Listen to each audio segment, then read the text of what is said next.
Okay guys, so now we're going to test the, this was the PV200, and now we're going to test the Pecron. This is the Pecron 100 watt panel, and as you can see the size difference, right? So this only has 3 sections. That's 100 watts, so 33, 33, and 33, and then we'll test the Tishihiri last. So we'll go inside and we'll test this one right now, okay?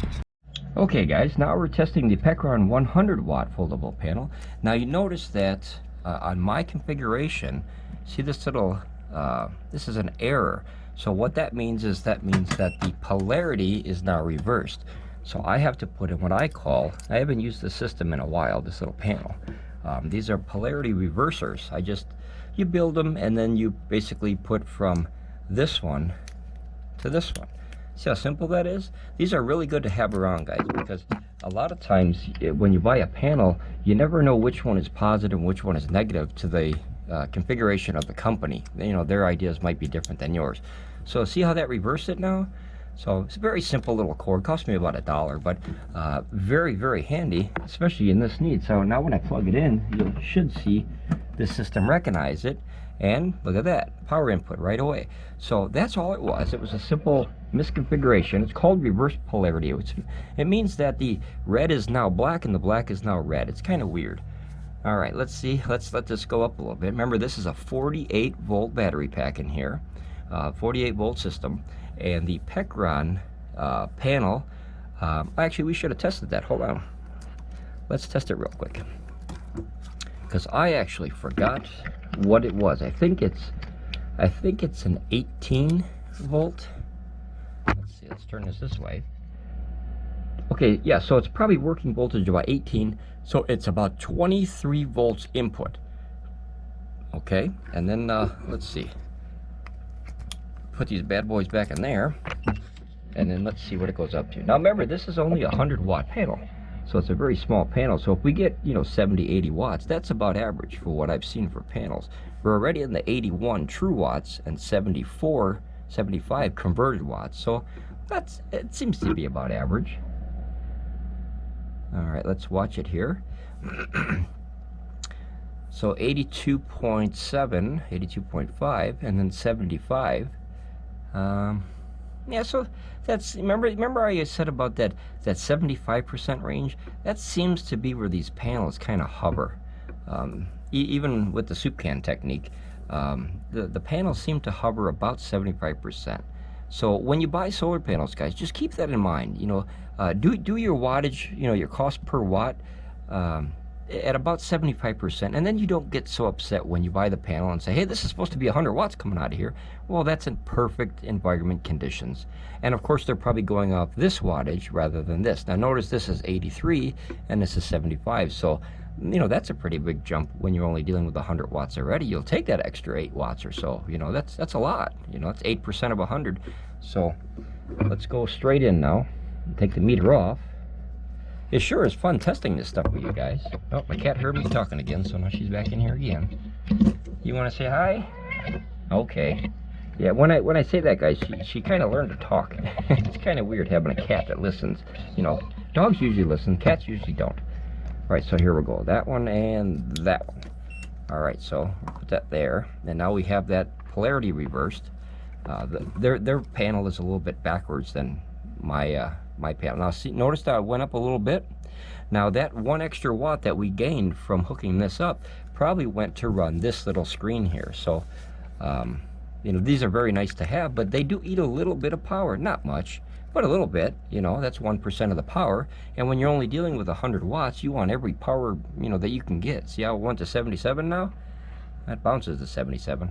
But when you're dealing with only 100 watts of power coming in, you want every darn watt that you can get, because you're not dealing with a lot of power to begin with. So everything that knocks it down a little bit, you want that back. So let's just see in real time.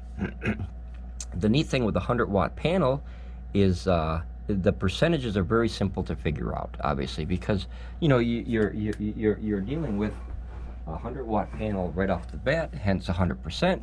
So now you have 70. Oh, see, that might have been a cloud. 76%. So it's very, very simple to figure out percentages. I always like panels that were 100. I can't wait till they make a 1,000 watt panel. Boy, I want to buy that. I'd love to have an array full of 1,000-watt panels. That would be really cool. Just imagine in the future, just probably a couple short years. I mean, we already have 420. I think, yeah, but Blue Eddy has a 420-watt panel already, and I have the two of the Pecrons that are 330 watts already, and EcoFlow makes a 400-watt panel, and there's a few other companies, but that now we're be able to be mobile, guys. That's something that we couldn't do 10 or even probably 5 years ago, with the amount of power that you could just toss out on a beach or in a campground or in a field or the side of a river when you're fishing. As long as you have access to sun, that's a lot of power that you could carry with you. I mean, it feels like, in my mind, almost going from the caveman days of when they discovered fire to where we discovered portable energy. I can't wait till they make boxes like this that be able to hold I don't even know, with new battery chemistries, obviously, to make them lighter, 10, 20, 50, 100,000 kilowatts, or I'm sorry, 100,000 kilowatt hours. That would be amazing, but we're already amazing. I mean, if you really look at the time frame that we've gone through, I can take this little 48-pound box right here, plop it in my van or my RV or my boat or whatever, and you can run a microwave off that. I mean, that's unheard of. Just think back 5 years, you never would have been able to do that. Unless you some kind of jerry-rigged a bunch of car batteries together, but that wouldn't run very far. I remember as a teenager being able to have an AC inverter that you first put into your van, and I was able to run, if you guys remember, the small TVs with the little VCRs in the bottom, and it was an all-in-one unit. And I think I bought it at Sam's Club at the time. That was a huge technology back then. Think of, you say VHS and the kids go, what? What is that? Is that a radio station? And the time between that was probably 30 years ago. But I'll tell you what, the time in that 30 years it's groundbreaking. So imagine being in a coma and waking up in 5 years and seeing where the energy has gone in 5 short years. It's amazing. It's really amazing.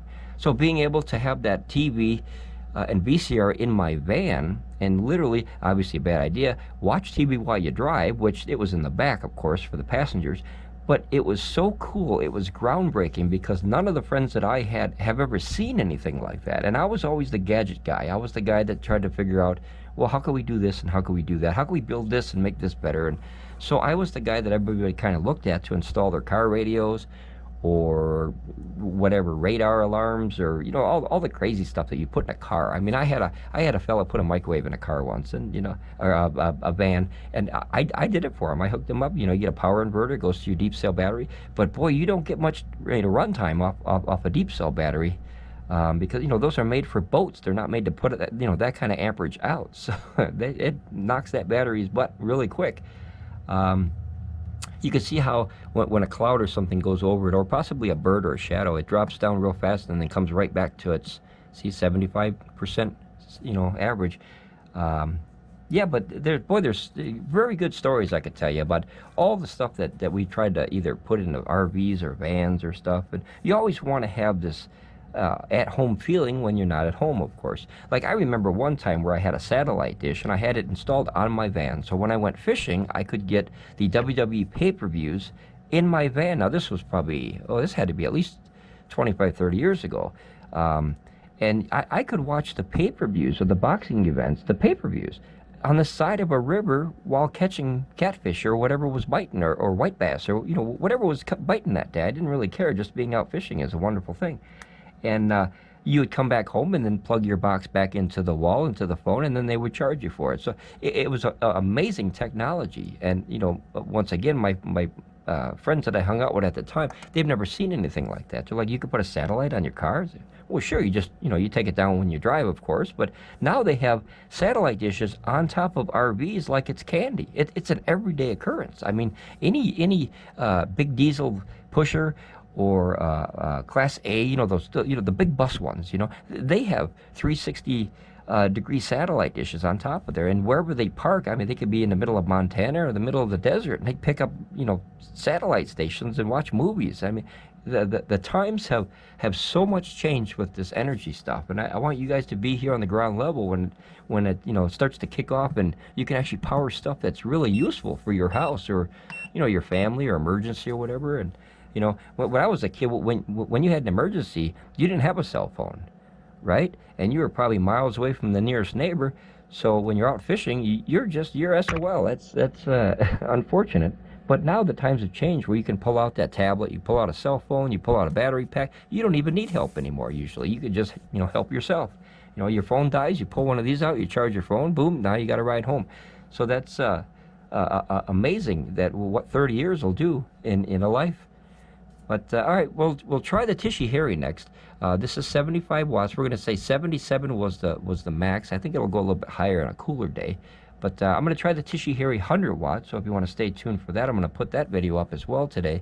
And we'll see what that does. All right, guys. Plus, I'm going to test this one a little bit later, again, just to make sure that it doesn't go up a little higher at a later time. It's only about 10:30-ish, maybe 11 o'clock now, so we'll see what we can get. All right, guys, I'll be right back. Okay, guys, I'm back, and this is the part 2 test of the Pecron 100 watt foldable solar panel. I think it's the PV100 model. I'm testing many panels today. I have 2, 4, 5. I'm testing 5 different panels from 3 different manufacturers today, and it can get confusing. So I'm trying to keep everything in order. But I used the soup can technique again, and we're pulling in. It's about 12:30, and we're pulling in just about 72, 73. So that's about 72 or 73% rated output of this panel on this given day. Solar will always change up and down depending on the weather, the connections, the ports, the battery you're putting it into. This is a 48-volt system, so obviously this would be easier for this panel to go into a 24-volt system because it's less conversion. But this is the one I'm just testing on today's test. But notice that when it jumps like that, that's probably something that either flew in front of it, or possibly the cloud, moves over it for a second, or a bird or a plane, or who knows. There's all kinds of things that affect solar panels. But I wanted to, get some more real-time footage of these panels. So this one I think I'll leave here. We're going to put this right at about 75% of the rated output. It's actually 72, but I'm gonna guess. I'm gonna round it to about 75% because it was 75, 76, 77 before. So we're gonna put this one at about 75% rated output, which is average of what I see in the solar industry of the panels that I've tested. There is a few that get higher, but as you can see, it kind of bounces up and down a little bit, but it's pretty stable, Alright, so I'll leave it at this one. So this was the PV100 panel from Pecron. It's a 100-watt solar panel, just to give you an idea of what it does on a 48-volt OcuCell P2001 power station.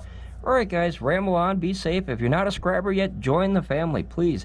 The whole family is growing pretty quick, and everyone's helping each other, and it's becoming a really cool little environment if you have a question or problem or a headache with your solar system and you have no one to ask. So we all help each other. All right, guys, ramble on, be safe, and I'll see you again. Bye.